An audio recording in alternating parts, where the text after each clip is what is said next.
Você já sentiu vontade de desaparecer? Não por querer morrer, mas por não saber mais quem você é. Você já olhou para sua vida, seus hábitos, seus desejos, suas metas, e teve a estranha sensação de que tudo aquilo foi construído por alguém que já não reconhece? Já se perguntou por que, depois de tanta cura, de tanta coragem para enfrentar a sombra, parece que o mundo perdeu a cor? Carl Jung escreveu: um homem que não atravessou o inferno das suas paixões nunca superou. E talvez você esteja justamente aí, no limbo, entre o que morreu e o que ainda não nasceu. Você enfrentou sua sombra, mergulhou na parte mais escura de si mesmo, chorou por traumas esquecidos, perdoou o imperdoável, deixou cair máscaras que usou durante décadas, imaginou que depois disso viria a luz, a claridade, o entusiasmo.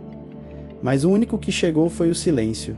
Não é tristeza, não é depressão. É uma espécie de vazio existencial sofisticado. Como se o motor que antes te impulsionava, aquela força que te fazia correr, produzir, lutar, simplesmente tivesse parado de funcionar. A verdade, talvez tenha parado mesmo. Jung descobriu que a maioria das pessoas, ao concluir um processo profundo de integração da sombra, entra numa espécie de morte psíquica, uma dissolução do que ele chamou de persona. A máscara social que usamos para sobreviver, para agradar, para conquistar, para esconder.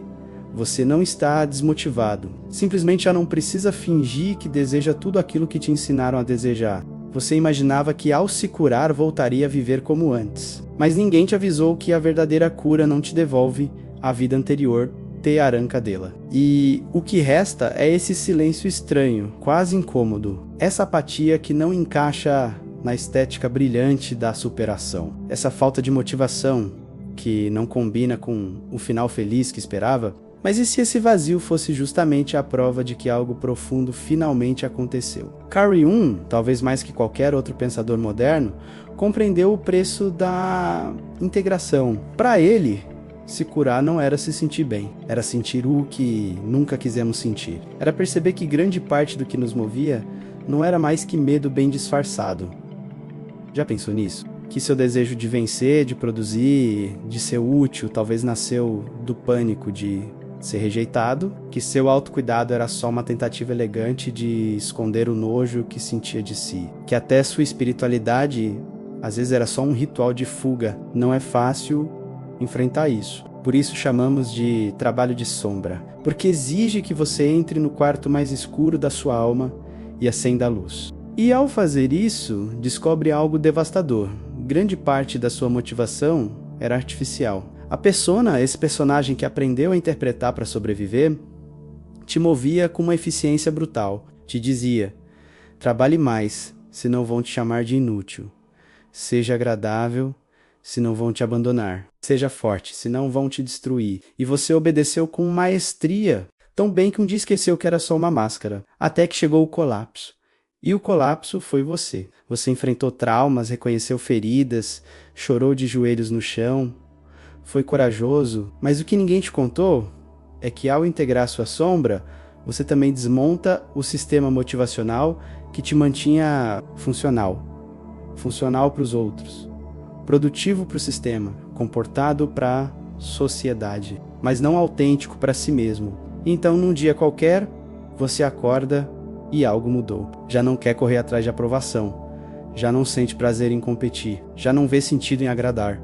Olha ao redor e tudo parece uma grande encenação, e você já não sabe qual é seu papel. Esse é o efeito colateral da consciência. Liberta, mas também isola. Jung escreveu: a integração da sombra desorganiza o sistema de desejos, pois aquilo que antes estava reprimido passa a fazer parte da consciência, e o que motivava deixa de fazer sentido. Por isso você sente essa ausência. Não é fracasso, é uma reformulação estrutural do eu. Você não perdeu a motivação, perdeu a farsa que te motivava. Olha, tudo aquilo que você chamava de vontade, muitas vezes não era mais que ansiedade maquiada, era medo disfarçado de propósito. Era uma inquietação que, por não saber nomear, você chamava de ambição. Mas agora, depois de encarar sua sombra, já não sente a necessidade de provar nada a ninguém. Simplesmente não sente. E é justamente nesse ponto que muitas pessoas se perdem. porque fomos treinados para acreditar que motivação é sinal de saúde. Mas Jung descobriu que há um momento no caminho da individuação onde a ausência de motivação é sintoma de cura. Pense na lagarta. Vive sua vida se arrastando. Um dia sente o impulso de se recolher e dentro do casulo se dissolve. Literalmente vira um líquido amorfo. Nenhuma parte da lagarta sobrevive. É nesse estado confuso, disforme, caótico que a borboleta começa a se formar. O que você está sentindo agora é essa etapa.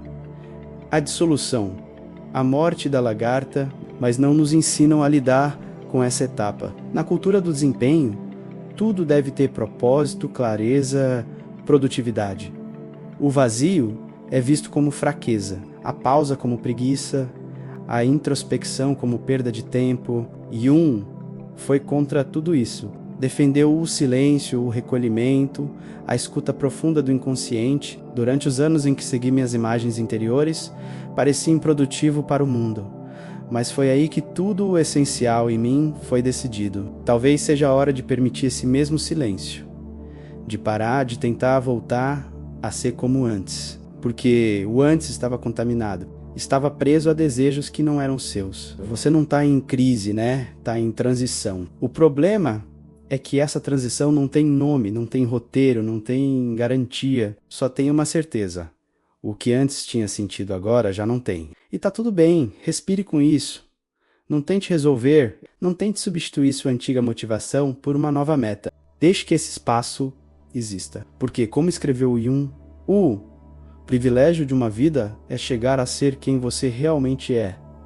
E esse privilégio exige que você desaprenda tudo o que acreditava ser. Há um tipo de cansaço que não se cura com descanso. É um esgotamento profundo, não do corpo, mas da alma, que aparece quando você já não consegue mais sustentar a pessoa em que se transformou. Você acorda, olha a sua rotina, seus compromissos, sua imagem nas redes sociais, seus relacionamentos, e sente como se estivesse interpretando um papel que perdeu o sentido, como se sua vida tivesse virado uma peça de teatro onde você já não lembra suas falas. Ou pior, lembra, mas já não acredita nelas. Isso não é uma crise de identidade, é o colapso da persona. Carl Jung cunhou o termo persona para descrever essa máscara social que todos usamos para funcionar no mundo. Não é um erro. Na verdade, é uma estrutura de adaptação, mas o problema começa quando esquecemos que é uma máscara, quando confundimos o papel com o ator. A persona é aquilo que alguém não é, mas que os outros pensam que é.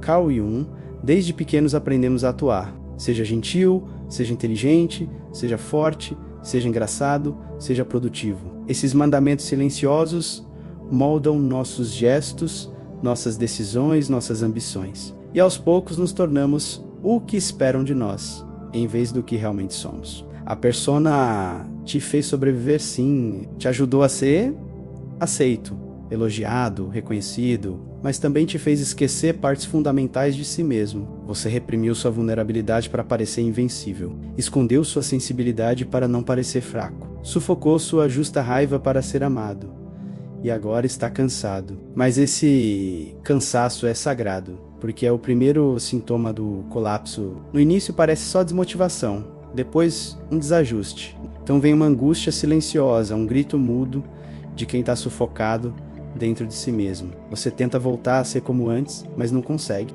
Tenta se emocionar com as coisas que antes te moviam, mas tudo parece morto por dentro. Então algo dentro de você começa a ceder, as rachaduras na máscara crescem, as frases automáticas já não saem com naturalidade. O riso parece ensaiado, a vida parece decorada. É aí que chega o colapso. Mas não é destruição, é libertação, é a queda desse eu que foi construído para agradar, para evitar o abandono, para conquistar um lugar seguro no mundo, mas que no fundo não passava de um disfarce do medo. E sabia disso. Ele viveu isso. Depois da ruptura com Freud, Jung entrou no período de isolamento e fragmentação. Abandonou o status, os títulos, os conceitos herdados, permitiu que sua persona de cientista respeitável desmoronasse. E nesse abismo encontrou sua verdade. Ele escreveu: "Meu verdadeiro estava me esperando no fundo do caos." Entende o peso disso? É preciso permitir o caos. É preciso deixar cair o disfarce, mesmo que ele tenha te protegido a vida toda. O colapso da persona não é agradável. Pode trazer crises de ansiedade, sensação de fracasso, isolamento, julgamentos externos. As pessoas ao seu redor podem não entender. Afinal, você era tão centrado, tão forte, tão bem-sucedido, e agora parece perdido, mas a verdade é que você finalmente está se encontrando. O antigo eu que te fazia correr já não está no comando. Aquela motivação baseada em agradar, em demonstrar, em corresponder, morreu. O espaço que sobra é estranho, porque no início é só isso, espaço. Mas depois se torna território fértil. Só que para isso você precisa suportar o desconforto da nudez. Dizia que esse processo é como uma iniciação. Tornar-se consciente é um processo doloroso. Implica atravessar zonas sombrias e aceitar o colapso de antigas estruturas. Isso significa que sua dor de agora é prova de nascimento. O colapso da persona é o momento em que o ego começa a ceder lugar ao self. Já não se trata de controlar a imagem, mas de escutar a essência. E a essência não tem pressa, não busca likes, não tem plano de carreira, simplesmente neste momento você pode sentir que vaga sem rumo. Mas é precisamente porque o velho mapa já não serve. Você não está perdido, está fora do roteiro. E é fora do roteiro que a verdadeira trama começa. Talvez agora você se sinta como alguém que esqueceu como viver, mas na verdade está reaprendendo a viver sem fingir. Está aprendendo a dizer não sem culpa, a descansar sem justificar, a desejar sem vergonha, a existir sem ter que ganhar esse direito o tempo todo. O mundo vai tentar te puxar de volta, vai tentar colar os pedaços da sua antiga persona, vai te oferecer aplausos, promessas, distrações, mas agora você sabe, esses brilhos são anzóis.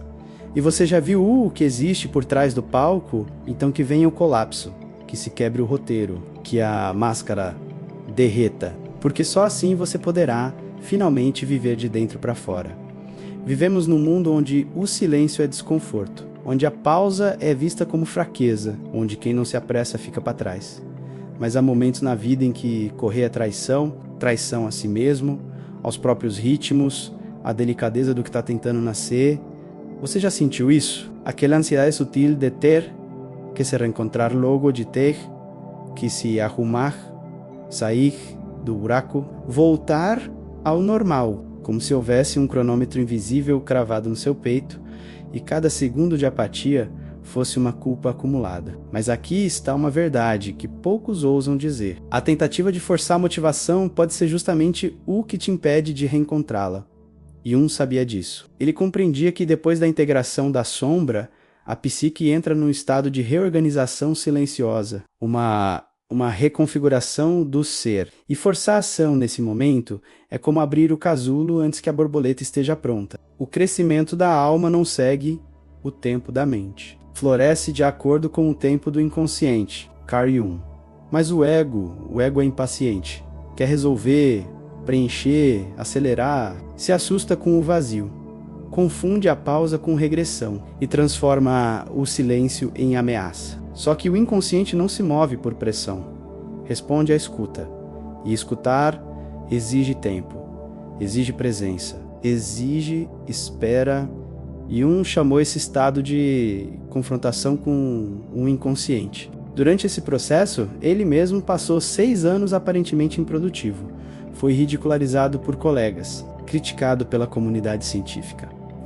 Isolado na própria experiência, mas foi nesse espaço, sem metas, sem direção, sem desempenho, que nasceram suas maiores revelações. Não através da vontade forçada, mas da imaginação ativa, da entrega ao desconhecido. Hoje chamamos de estagnação. Ele chamava de fertilização. Você sente que está parado, sem vontade, sem planos, sem metas? Talvez esteja só permitindo que o solo interno respire.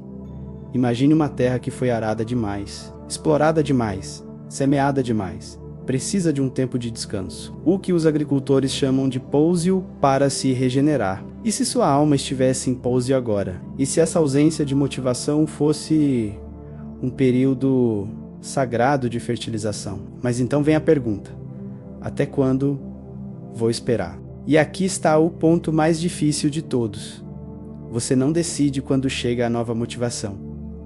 Ela não responde à lógica, não aparece em planilhas, não obedece a metas trimestrais. Simplesmente surge como uma vontade de caminhar, uma ideia que insiste em voltar, uma música que te comove sem explicação, um gesto que você faz sem pensar e de repente ganha sentido. Mas só surge quando encontra espaço. E se esse espaço está tomado por ansiedade, autoexigência e esforços forçados de voltar a se encaixar, ela se afasta. E escreveu: a alma que espera em silêncio atrai forças invisíveis. Talvez essa seja a sua tarefa agora. Não produzir, não decidir, não reagir, mas esperar com dignidade, esperar como quem sabe que está sendo gestado por algo, esperar como quem respeita o invisível, esperar como quem confia que há movimento mesmo na imobilidade. Mas atenção, a espera não é passividade, é escuta. Ela pede que você esteja atento às pequenas pulsações internas, aos sinais, às ressonâncias sutis. Te convida a sair da lógica do fazer para ser e entrar na verdade do ser, para então fazer. E isso é revolucionário. Já notou como tudo ao seu redor exige que você se apresse? A cultura, os algoritmos, os coaches, os conselhos bem-intencionados, todos gritam: reaja, corra atrás, dê o seu melhor. Mas e se o seu melhor agora fosse ficar em silêncio? E se o que sua alma precisa não é mais barulho, mas mais profundidade? Pode parecer que o mundo vai te engolir nesse silêncio, que você vai ficar para trás. Mas aqui está outra verdade incômoda. Talvez seja exatamente ficando para trás que você finalmente encontre seu caminho. Porque seu caminho não é o da massa, não é o da pressa, não é o da persona que sobrevive, mas do self que emerge depois da dor. Vem o silêncio. Depois do silêncio vem o vazio. E é nesse vazio, onde já não há pressa, onde a máscara já caiu, onde o chão antigo desmoronou, que algo começa devagar, tímido, quase sem forma, a respirar dentro de você. Talvez você não note de imediato, a mente ainda busca aquela motivação explosiva, aquela fome antiga, aquele impulso feroz que te fazia correr, mas não chega. E isso é bom, porque o que está chegando agora não é uma vontade empurrada pelo medo, não é um desejo para se encaixar, não é um movimento para provar algo. O que está nascendo é o real. E o real caminha. Carl Jung chamou isso de existência motivada pelo self, uma forma de viver onde as ações já não vêm de um sistema de compensação, mas de uma escuta autêntica da alma. O que antes era esforço, vira fluxo. O que antes era exigência, vira chamado. Mas como reconhecer esse nascimento? A nova vontade não virá em forma de adrenalina. Não trará aquele entusiasmo eufórico que tantas vezes confundimos com paixão. Virá com leveza, com silêncio, com coerência interna. Pode aparecer num gesto banal, como o impulso de caminhar sem rumo, ou o desejo de voltar a pintar depois de anos, ou uma ideia que parece boba, mas que te dá paz. Você vai estranhar essa paz no início, porque estava acostumado a correr para ser alguém. E agora você é simplesmente alguém que está completo em si. Esse novo tipo de vontade não esgota, sustenta. Você pode trabalhar o dia todo e terminar com mais energia do que começou. Pode falar com alguém e, em vez de se sentir drenado, se sentir nutrido, pode fazer algo simples e perceber que aquilo te devolve algo. Esse é o sinal. O que vem do self não exige validação. Se baseia na experiência, por isso tantas pessoas ao entrar nesse estado começam a mudar de vida. Mudam de profissão, mudam de círculo social, mudam de casa. Não por impulso, mas por congruência. Porque agora nada que não ressoe com o real é tolerável. E observou que o self é centrado, mas não rígido. Se expressa através do que ele chamou de função transcendente. A habilidade de sustentar a tensão entre opostos até que apareça um terceiro caminho. Um caminho que o ego jamais poderia inventar sozinho. E é isso que acontece. De repente você começa a sentir vontade de estar vivo, mas não como antes. Não para impressionar, não para alcançar, mas para viver o que só você pode viver. A antiga motivação dizia: vença. A nova diz: permaneça. A antiga dizia: prove. A nova diz: sinta. A antiga gritava: você precisa ser alguém. A nova sussurra: você já é. E aqui surge um paradoxo. Quanto mais você se entrega a esse ritmo interno, mais as coisas externas começam a se alinhar. As coincidências viram sincronicidades, as conversas ganham profundidade, as decisões parecem surgir de dentro, não da análise racional, mas da congruência silenciosa de quem finalmente sabe o que quer, porque se permitiu não querer por um tempo. Essa vontade que está nascendo em você pode ser pequena agora, pode ser incerta, mas confie nela. Não veio da persona, veio da escuridão fértil da sua alma. Resistiu ao colapso, à dissolução, à espera, ao medo. É seu retorno, mas não ao que você era, ao que você é, sem enfeites, sem atuações, sem cargas. E talvez esse seja o verdadeiro milagre, não recuperar a motivação, mas descobrir uma que nunca foi emprestada. E um dizia: a jornada não é para fora, é um retorno para dentro, uma reconexão com o que é essencial. Se você chegou até aqui é porque algo em você já começou a voltar para casa, voltar para você. E quando aparecer essa vontade, essa nova vontade que nasce sem esforço, sem pressa, sem ego, você não vai querer correr, vai querer ficar dentro de si, ficar presente no mundo, ficar na sua verdade. E finalmente, agir não por medo de morrer, mas por vontade de viver. Se este vídeo tocou alguma parte de você, deixe seu like. Comente aqui embaixo, eu escolho a emergência do real. Inscreva-se no canal porque a próxima conversa pode ser ainda mais necessária. Explore outros vídeos. A liberdade começa quando paramos de fugir da nossa própria verdade.